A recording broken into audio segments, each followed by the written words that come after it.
জয় গুরু, নমস্কার সকলকে। আজকে আমি যে বিষয়টি নিয়ে আলোচনা করছি সেটি হচ্ছে মাসিক শ্রাদ্ধ।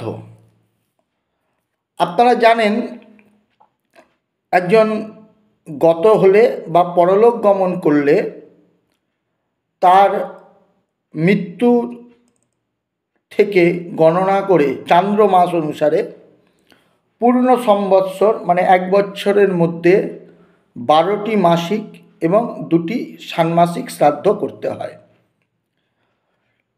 যজুর্বেদ, সামবেদ, ঋগ্বেদ এই ত্রিবিধ পদ্ধতি রয়েছে। যে বেদের অনুসারী তারা হচ্ছে সেই বেদকে অবলম্বন করে বা সেই বেদের পদ্ধতিকে অনুসরণ করে শ্রাদ্ধ করে থাকেন। সাধারণত ব্রাহ্মণরা, সামবেদের ব্রাহ্মণরা সামবেদীয় পদ্ধতিতে, যজুর্বেদীয় ব্রাহ্মণরা যজুর্বেদীয় পদ্ধতিতে, ঋগ্বেদীয় ব্রাহ্মণরা ঋগ্বেদীয় পদ্ধতিতে শ্রাদ্ধ করেন। কিন্তু অব্রাহ্মণের ক্ষেত্রে দুরকম মত সমাজে প্রচলিত রয়েছে। একটি মত হচ্ছে সর্ববর্ণ যজুর্বেদা। এই মত অনুসারে ক্ষত্রিয়, বৈশ্য এবং শূদ্র এই বর্ণত্রয়ের কর্ম যজুর্বেদ মতে হয়। আবার কেউ কেউ অভিমত পোষণ করেন যে গোত্র যখন যে ব্রাহ্মণের আমি অনুসারী, সেই ব্রাহ্মণের পরম্পরা ধরে আমার গোত্র, সুতরাং সেই ব্রাহ্মণ যেই বেদের, সেই বেদকে অনুসরণ করেই আমার কাজ হবে, এই রকম মত অনেকে দেন। তবে বেশিরভাগ ক্ষেত্রেই, অন্তত 90% জায়গায় আমরা দেখি ব্রাহ্মণ ভিন্ন অন্য যে বর্ণত্রয় রয়েছে তাদের কাজ কিন্তু যজুর্বেদ মতে হয়ে থাকে। তো আমি আজকে মাসিক শ্রাদ্ধ নিয়ে আলোচনা করছি, সেখানে কোনো তাত্ত্বিক ব্যাখ্যা নয়। আমি একটা বিষয়ে খুব আনন্দিত ব্যক্তিগতভাবে। সেই বিষয়টি হচ্ছে, যারা খুব নবাগত পৌরোহিত্য শিখছেন, 24, 23, 25, 26, 28 এরকম বয়স, তারা কিন্তু আমাকে খুব উদ্বুদ্ধ করছে, উৎসাহিত করছে এই পৌরোহিত্য বিষয়ক আলোচনা করার জন্য। এবং আমি চেষ্টা করব বা করছি ভগবত কৃপায়, ভগবানের আশীর্বাদ নিয়ে যতটা সহজ সরল পদ্ধতিতে এই বিষয়গুলো নিয়ে আলোচনা করা যায়। আমি আমার এই চ্যানেলে ন্যাস নিয়ে আলোচনা করেছিলাম। আমাকে অল্প বয়সী ছেলেরা, নতুন ছেলেরা, তারা ফোন করে তারা বললেন যে আমরা খুব সহজে, যেটা কঠিন লাগছিল আমাদের কাছে, আমরা সেইগুলো অভ্যেস করে ফেলতে পেরেছি। আমার স্থানীয়, সোদপুর অঞ্চলের স্থানীয় কয়েকজন ছেলে আমার সাথে খুব ঘনিষ্ঠ, তারা সামনাসামনি এসেও ন্যাস করে দেখিয়ে দিয়ে গেছে যে তুমি যে পদ্ধতিতে বললে, এই পদ্ধতি অ্যাপ্লাই করে আমরা যখন করলাম আমাদের আর বই দেখতে হচ্ছে না। এটা আমার কাছে সবথেকে বড় প্রাপ্তি। তো আমি চাই এই নতুন ছেলেদের উদ্বুদ্ধ করতে, কারণ পুরোহিত এবং পৌরোহিত্য এই দুটিকে সমাজ যে জায়গায় নিয়ে গেছে বা যে ভাবনায় ভাবিত করছে, সেটা খুব একটা ভালো আমার কাছে লাগে না। তাই পুরোহিতদের যে মর্যাদা, সেই মর্যাদায় প্রতিষ্ঠিত হতে গেলে যে বিদ্যা চর্চার দরকার, সেটা যাতে, অত আমি নিজেও অনেকটা করতে পারিনি, আমি চেষ্টা করি যেগুলো আমার দ্বারা হয়নি বা কোনো দিন হবে না আমার দ্বারা, সেগুলো যাতে আগামী প্রজন্মের মানুষ, পুরোহিতরা করতে পারেন। সেজন্য আমার যারা যদি কিছু হয় আমি চেষ্টা করব। শ্রাদ্ধকাণ্ডে দেখবেন প্রেত একোদ্দিষ্ট শ্রাদ্ধ করার পর মাসিক শ্রাদ্ধ লেখা আছে। সেখানে দেখবেন ওই একোদ্দিষ্ট বধ এরকম অনেক জায়গায় লেখা থাকে।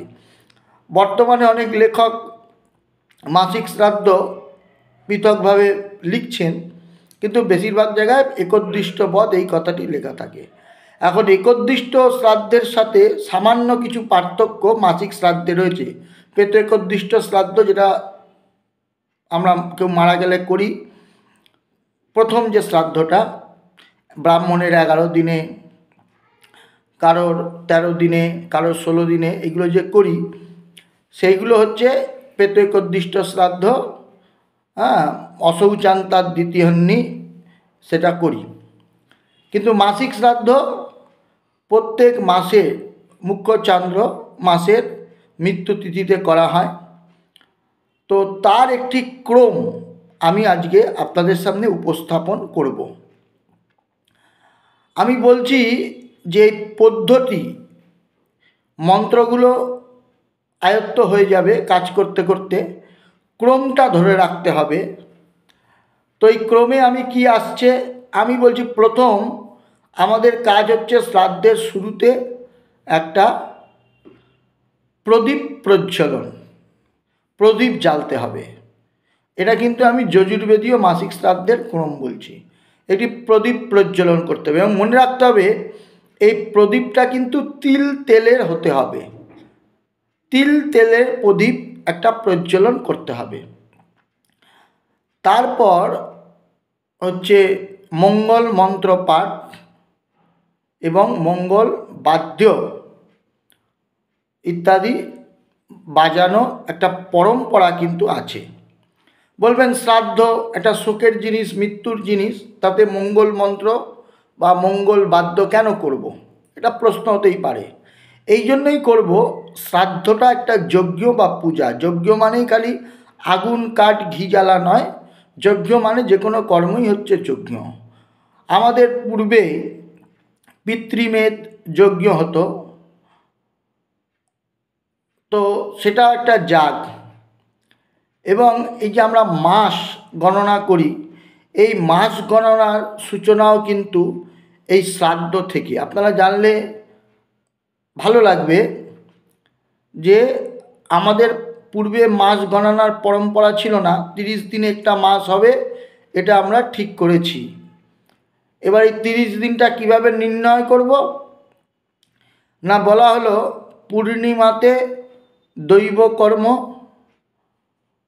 পৌর্ণমাসিক যাগ সম্পন্ন করবে, আর অমাবস্যায় পিতৃযজ্ঞ সম্পন্ন করবেন। দেখবেন ওই জন্য অমাবস্যায় এখনও পার্বণ শ্রাদ্ধ, প্রত্যেক অমাবস্যায় পার্বণ শ্রাদ্ধের ব্যবস্থা। অর্থাৎ অমাবস্যা বিহিত পার্বণ শ্রাদ্ধ মানে একটা মাসের অন্ত আর একটা মাসের শুরু। তার মানে মুখ্য চান্দ্র মাসের অন্ত হয় অমাবস্যায়, আর গৌণ চান্দ্র মাসের অন্ত হয় পূর্ণিমায়।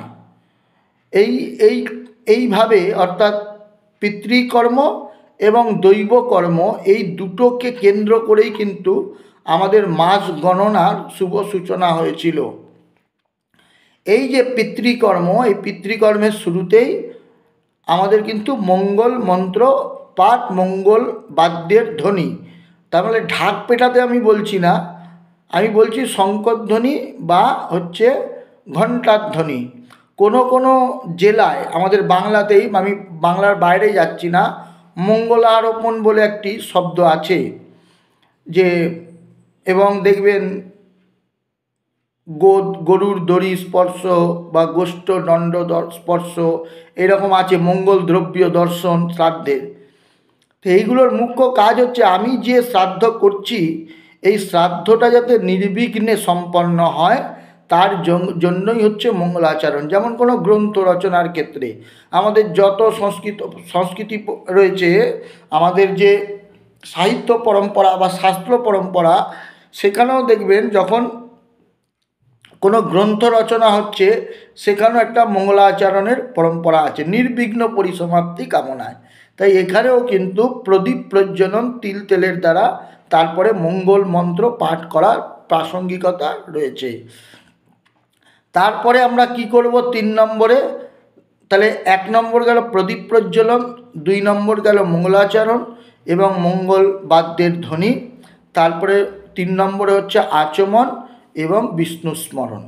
মনে রাখতে হবে আচমন এবং বিষ্ণু স্মরণ এগুলো আমরা করব, কিন্তু তারও আগে, অর্থাৎ এই শ্রাদ্ধ করবার জন্য প্রদীপ প্রজ্বলনের পূর্বে আমাদের কিন্তু নিত্যকর্ম অর্থাৎ গুরুমন্ত্র জপ, গুরু পূজা, ইষ্ট পূজা, ব্রাহ্মণের পক্ষে শালগ্রাম পূজা এবং সর্ববর্ণের ক্ষেত্রে শিব পূজা, এই যে নিত্যকর্ম এগুলো সমাপন করতে হবে। স্বাভাবিকভাবে নিত্যকর্ম যখন সম্পন্ন করব তার আগে আমাদের তিলক ধারণ, শিখা বন্ধন এইগুলো হয়েই থাকবে, গলায় মালাও থাকবে। তাহলে প্রথম কাজ হচ্ছে আমার শিখা বন্ধন, তিলক ধারণ এবং মালা ধারণ, তারপরে নিত্যকর্ম সমাপন, তারপরে শ্রাদ্ধের জন্য তিল তেলের দ্বারা প্রদীপ প্রজ্বলন, তারপরে মঙ্গলাচরণ এবং হচ্ছে মঙ্গল বাদ্যের ধ্বনি।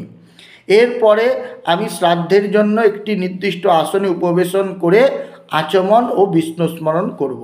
তারপরের কাজ হচ্ছে গন্ধাদির অর্চনা, তারপরে হচ্ছে সামান্য অর্ঘ্য স্থাপন বা জলশুদ্ধি।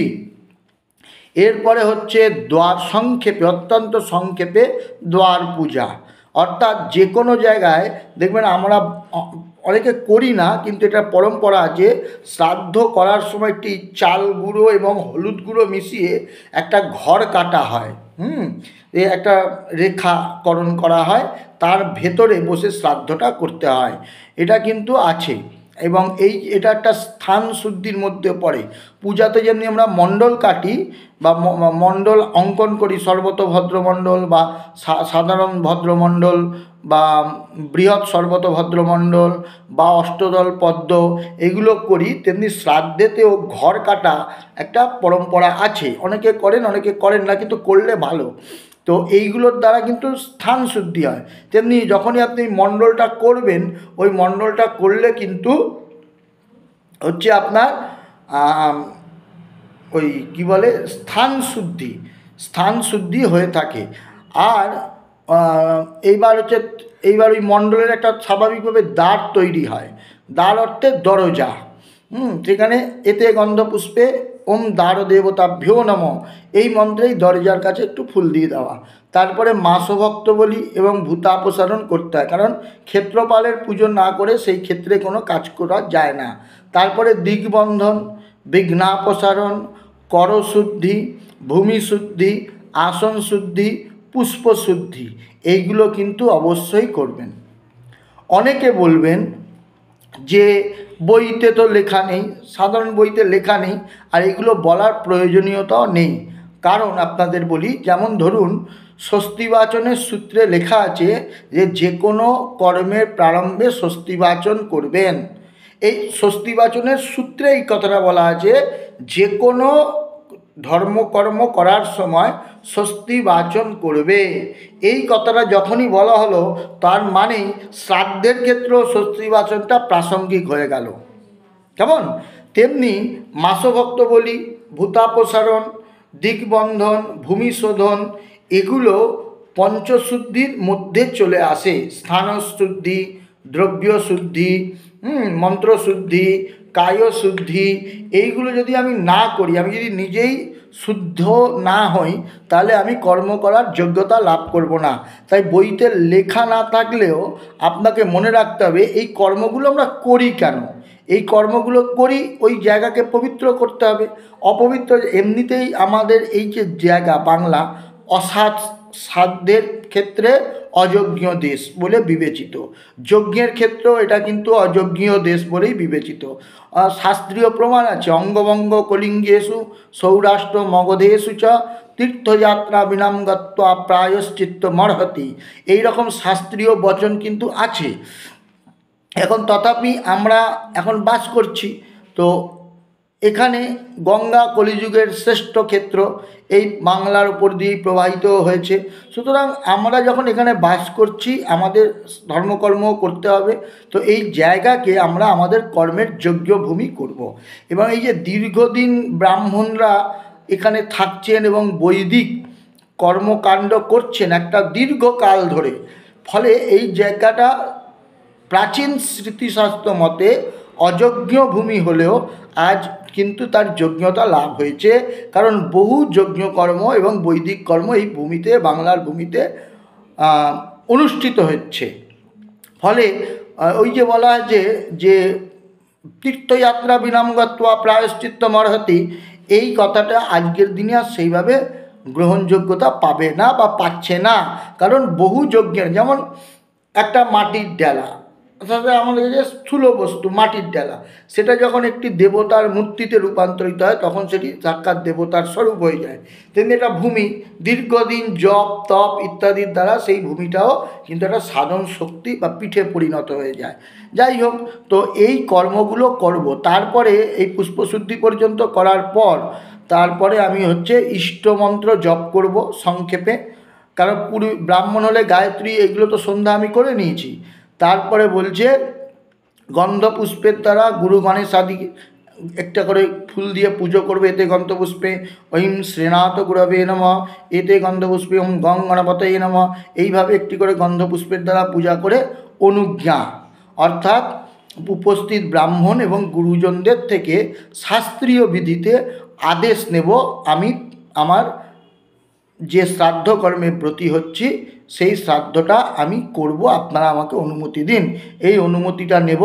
তারপরে রয়েছে কুরুক্ষেত্র পাঠ, তারপরে আছে ভোজ্যোৎসর্গ এবং দক্ষিণান্ত, তারপরে হচ্ছে গঙ্গা বাস্তু এবং যজ্ঞেশ্বরের পূজা, তারপরে হচ্ছে ভূস্বামী পূজা। এবার এই ভূস্বামী পূজার ক্ষেত্রে শাস্ত্রের বচন আছে তীর্থে শ্রাদ্ধ করলে কিন্তু ভূস্বামীর পূজা হবে না। এখন এখানে স্বাভাবিকভাবেই যখন মাসিক শ্রাদ্ধ পেতের মাসিক শ্রাদ্ধ করছেন, সেখানে তো তীর্থ শ্রাদ্ধের প্রশ্ন নেই, কারণ তীর্থ শ্রাদ্ধ নিষিদ্ধ। পিতামাতা মারা গেলে 1 বছরের মধ্যে তীর্থশ্রাদ্ধ হয় না। কিন্তু এখন প্রসঙ্গ হচ্ছে যদি আপনি আপনার বাড়িটা গঙ্গার খুব কাছে হয়, খুব কাছে, মানে 100 যোজন এরকম নিকটে বলা হয়েছে, অথবা কোনো ক্ষেত্র মানে কালীঘাট বর্গভীমা মায়ের মন্দির এরকম ক্ষেত্র তীর্থক্ষেত্রে হয়, সেই ক্ষেত্রে কিন্তু ভূস্বামীর পূজার নিষেধ আছে। আমি পরে আলোচনা করব কোন কোন জায়গায় শ্রাদ্ধে ভূস্বামী করতে নেই, এটা পরে আলোচনা করব। আমি তাই সংক্ষেপে বলে রাখলাম যে গঙ্গা বাস্তু যজ্ঞেশ্বর এবং ভূস্বামীর পূজা, কিন্তু তীর্থে হলে পরে ভূস্বামীর পুজো হবে না। তারপরে হচ্ছে কুসুময় ব্রাহ্মণের স্নান এবং পূজা, তারপরে দক্ষিণাভিমুখী হয়ে ব্রাহ্মণকে স্থাপন, অনুজ্ঞা, এবং অনুজ্ঞা নিলেই যিনি ব্রাহ্মণ কাজ করাবেন তিনি প্রত্যবচন দেবেন। তারপরে গায়ত্রী পাঠ এবং দেবতাভ্য প্রত্যেভ্যশ্চ ইত্যাদি মন্ত্রপাঠ, তারপরে রক্ষোদক, তারপরে দর্ভাসন অর্থাৎ কুশের আসন দান, তারপরে অর্ঘ্যদান, তারপরে গন্ধাদি দান, তারপরে প্রেতের উদ্দেশ্যে স্বামীসান্ন দান, তারপরে শ্রাব্য মন্ত্র ও গীতা পাঠ শ্রবণ, তারপরে অগ্নিদগ্ধার উদ্দেশ্যে অন্নদান। অনেকেই বলেন যে অগ্নিদগ্ধার পিণ্ড, এটা কিন্তু ভুল। কারণ হচ্ছে অগ্নিদগ্ধার উদ্দেশ্যে পিণ্ড দেওয়া হয় না, ওটা অন্নদান করা হয়। আপনারা দেখবেন আমরা যখন মন্ত্রটা পড়ি অগ্নিদগ্ধাশ্চ যে জীবা যে অপ্যদগ্ধা কুলে মম ভূমৌ দত্তেন চান্যেন চ অন্যেন তৃপ্ত্যা ইয়ান্তু পরাঙ্গতিম येषां न माता न पिता न बंधु सिद्धिर्तन्यमस्ति तत्तृप्तये अन्नम भूमि दत्तमे तत्, ভূমিতে যে অন্ন দিচ্ছি তা খেয়ে তারা আনন্দ পাবে। সুতরাং ওই জন্য অগ্নিদগ্ধার পিণ্ডটা দেওয়ার সময় বর্তুলাকার থাকে না, ভেঙে দিতে বলে, ওটা ভেঙে দিন, মানে দেওয়ার সময় এরকম নিয়ে ভেঙে দেওয়া হয়, ভেঙে ছড়িয়ে দেওয়া হয়, অর্থাৎ ওটা সে অন্ন অগ্নিদগ্ধার উদ্দেশ্যে আমরা অন্নদান, ওটা কিন্তু পিণ্ডদান না। কিন্তু বেশিরভাগ ক্ষেত্রে আমরা দেখি অগ্নিদগ্ধার পিণ্ড, এটা কিন্তু ভ্রম।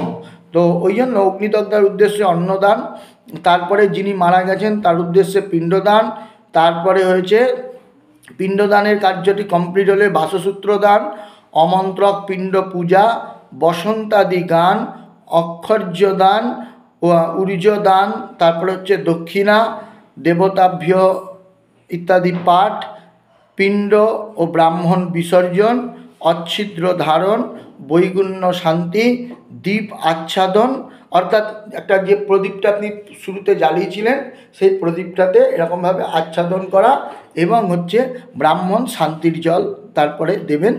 এই হচ্ছে মোটামুটি একটা কনসেপ্ট। আমি এখন এই দুর্গাপুজো কেন্দ্রিক কিছু আলোচনা রয়েছি, তো পরে এই প্রত্যেকটি বিষয়কে ধরে ধরে আলোচনা করব, আমার ইচ্ছা আছে।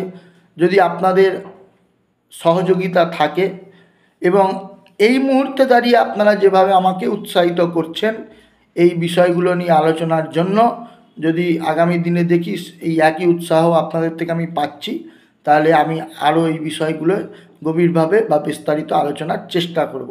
আশা করি এইটুখানি যেটা আলোচনা করলাম, যারা নবীন তাদের একটা যদি নোট খাতায় করে রাখেন এটা শুনে, তাহলে আশা করি আপনাদের অনেকটা উপকারে আসবে।